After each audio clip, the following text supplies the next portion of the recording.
Au nom d'Allah, le tout clément, le tout miséricordieux. Gloire soit rendue à celui qui fit voyager son serviteur de nuit, depuis la mosquée sacrée, Al-Masjid Al-Haram, à la mosquée éloignée, Al-Masjid Al-Aqsa, dont nous avons béni les environs, pour lui montrer certains de nos signes. C'est lui qui entend tout et voit parfaitement clair. Nous avons donné à Moïse le livre que nous avons établi en guide pour les enfants d'Israël, et y avons prescrit « Ne prenez pas d'autres protecteurs que moi, vous, les descendants de ceux que nous avons transportés sur l'arche avec Noé. » Il était un serviteur très reconnaissant. Nous avons décrété dans le livre, pour les enfants d'Israël, « Vous sèmerez à 2 reprises la corruption sur terre, et vous vous montrerez excessivement hautain. Lorsque sera accomplie la première des 2 promesses, nous enverrons contre vous certains de nos serviteurs féroces au combat, qui ravageront vos maisons. Et la promesse alors s'accomplira. Puis nous vous permettrons de prendre sur eux votre revanche, et vous donnerons en renfort des biens et des enfants. Et nous ferons de vous un peuple plus nombreux. Si vous faites le bien, vous le ferez certainement pour vous-même.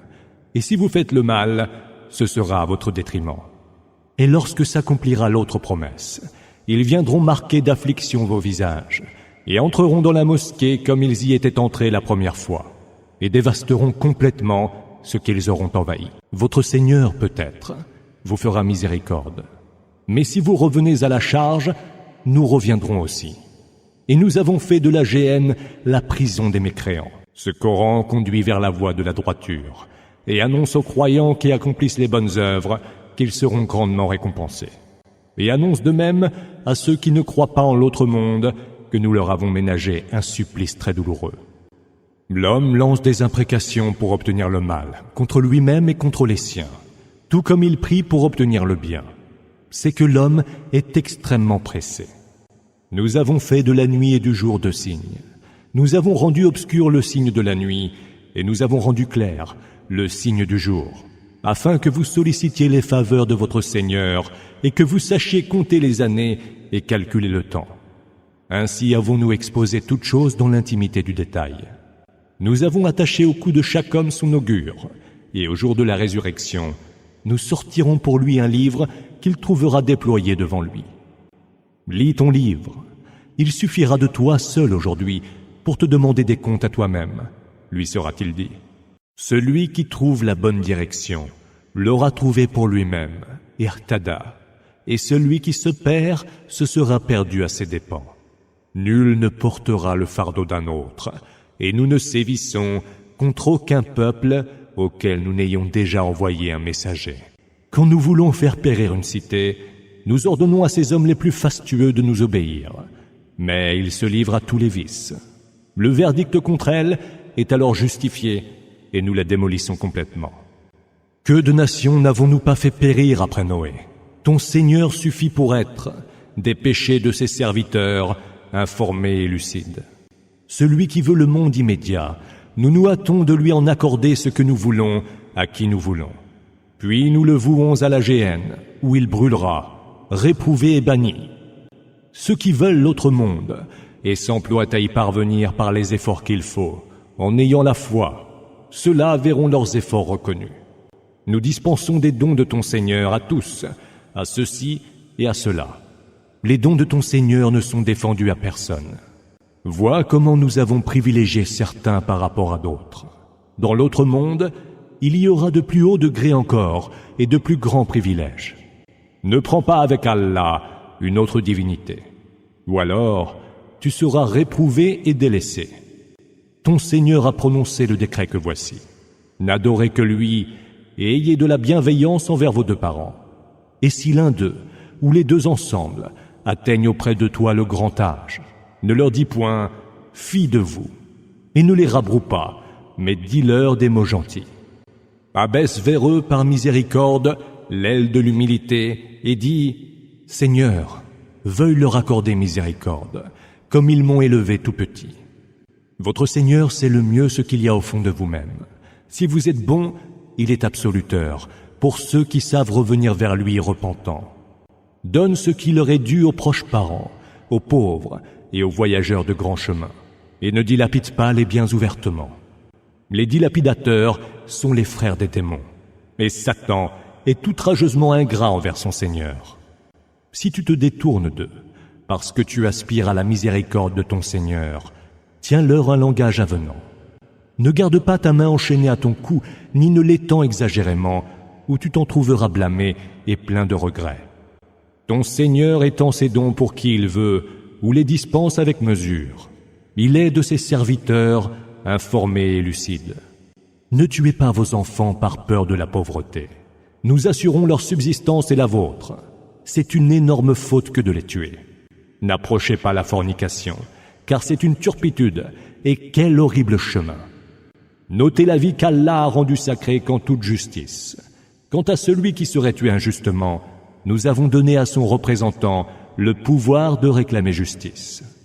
Que celui-ci ne se laisse pas aller à tuer exagérément, car il a le soutien de la loi.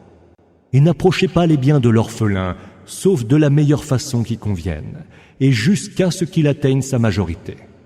Honorez vos engagements, car vous aurez à répondre de vos engagements. Donnez la bonne mesure quand vous avez à mesurer. Servez-vous d'une balance exacte quand vous avez quelque chose à peser. Cela vaut bien mieux, et la conséquence n'en sera que meilleure. Ne poursuis pas ce dont tu ne détiens pas la science. L'ouïe, la vue et le cœur. De tout cela, il sera demandé des comptes. Ne marche pas sur terre plein de fatuité. Tu ne saurais de tes pieds fendre le sol, ni de ta tête atteindre à la hauteur des montagnes. Tout ce que cela comporte de mauvais est exécré de ton Seigneur. Voilà ce que ton Seigneur t'a révélé comme sagesse. Ne prends pas avec Allah une autre divinité, ou alors tu seras jeté dans la géhenne, blâmé et banni. Votre Seigneur vous aurait-il réservé les enfants mâles, et se serait donné des filles parmi les anges? Ce que vous dites là est une abomination. Nous avons tout détaillé dans ce Coran, afin qu'ils y réfléchissent, mais cela ne fait qu'accentuer leur aversion. Dis, si comme ils le prétendent, il y avait d'autres divinités avec lui, elles chercheraient un chemin pour parvenir au maître du trône. Gloire lui soit rendue. Il est bien au-dessus de tout ce qu'ils disent. Les 7 cieux, la terre et tous ceux qui y sont lui rendent gloire. Il n'est rien qui ne lui rende gloire et ne célèbre ses louanges, mais vous ne comprenez pas leur glorification. Il est longanime et absoluteur. Quand tu lis le Coran, nous mettons entre toi et ceux qui ne croient pas en l'autre monde un rideau invisible. Nous avons mis sur leur cœur des voiles pour qu'ils ne le comprennent pas et rendu leurs oreilles dures. Mais lorsque dans le Coran tu évoques le nom de ton Seigneur lui seul, ils tournent le dos par aversion. Nous savons mieux que nul autre comment ils t'écoutent. Quand ils viennent t'écouter, puis quand ils se disent des choses tout bas.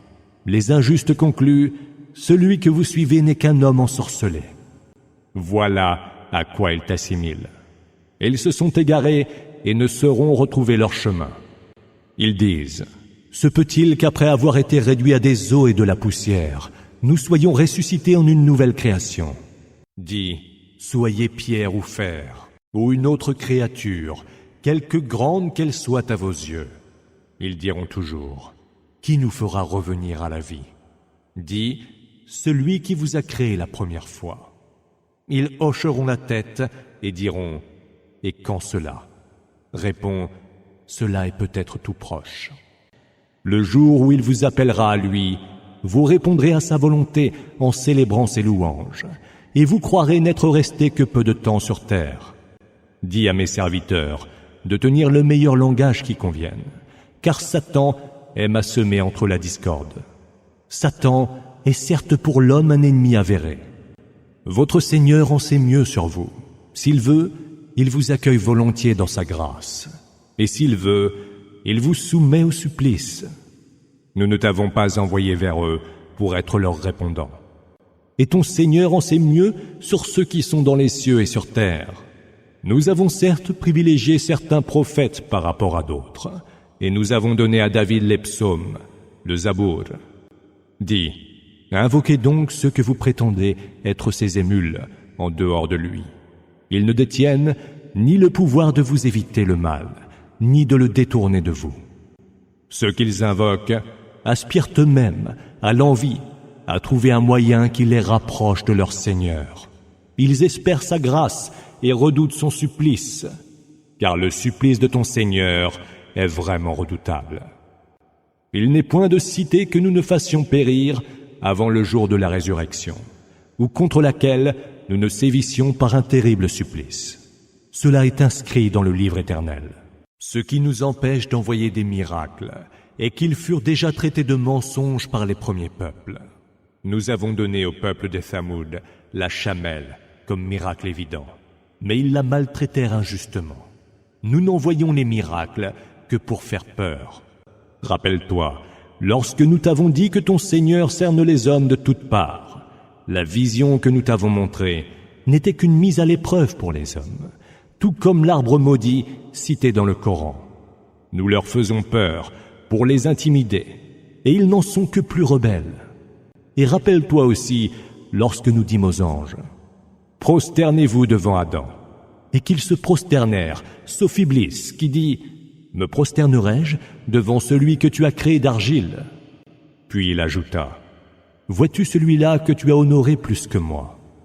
Eh bien, si tu m'accordes un sursis jusqu'au jour de la résurrection, je m'emploierai à dévoyer sa descendance, hormis un petit nombre. » Allah dit « Va-t'en.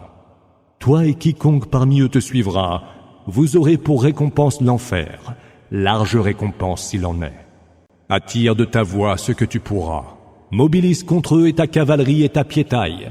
Sois leur associé dans leurs biens et leur progéniture, et fais-leur des promesses. Mais les promesses de Satan ne sont que leurres et duperies. Sur mes serviteurs, en vérité, tu n'as aucune autorité. Que ton Seigneur suffise pour être leur protecteur. Votre Seigneur est celui qui fait voguer pour vous les vaisseaux en mer, pour que vous partiez quêter de ses faveurs. Il est certes pour vous tout miséricordieux. Si un malheur vous atteint en mer, ceux que vous invoquiez en dehors de lui se dispersent d'autour de vous. Mais aussitôt que lui vous sauve et vous ramène sur la terre ferme, vous vous détournez. L'homme est outrageusement ingrat. Êtes-vous donc si assuré, une fois que vous êtes à nouveau sur la terre ferme, qu'il ne fasse s'effondrer le sol sous vos pieds pour vous y ensevelir, ou qu'il ne vous envoie une pluie de pierres? Alors, vous ne trouverez aucun protecteur. Ou peut-être, êtes-vous sûr qu'il ne vous ramènera pas une autre fois en haute mer, pour vous envoyer un ouragan dévastateur, qui vous engloutira pour votre mécréance? Alors, vous ne trouverez aucun recours contre nous. Nous avons honoré les fils d'Adam. Nous les avons transportés sur terre et sur mer, leur avons dispensé de nos meilleures nourritures, et les avons manifestement privilégiés par rapport à nombre de nos créatures. Le jour viendra où nous appellerons toute communauté par son chef. Ceux à qui leur livre sera mis dans la main droite le lieront avec joie et ne seront pas lésés d'un cheveu. Quant à celui qui aura été aveugle en ce bas monde, il sera tout aussi aveugle dans l'autre monde et plus égaré du droit chemin. Il s'en est fallu de peu qu'il ne t'ait tenté et détourné de ce que nous t'avons révélé, pour te conduire à nous prêter d'autres révélations inventées de toutes pièces. Ils t'auraient pris alors pour leur ami le plus proche. Si nous n'avions pas affermi ta position, tu aurais quelque peu penché pour eux. Nous t'aurions alors fait goûter le double du tourment dans la vie et dans la mort, puis tu n'aurais trouvé aucun soutien contre nous. Ils faillirent, en vérité, te pousser à quitter le pays. Mais alors, ils n'y seraient demeurés que peu de temps après toi. Voilà la tradition suivie par ceux d'entre nos messagers que nous avons envoyés avant toi. Tu ne trouveras rien de changé à notre tradition. Accomplis la salate depuis le déclin du soleil jusqu'aux premières obscurités de la nuit.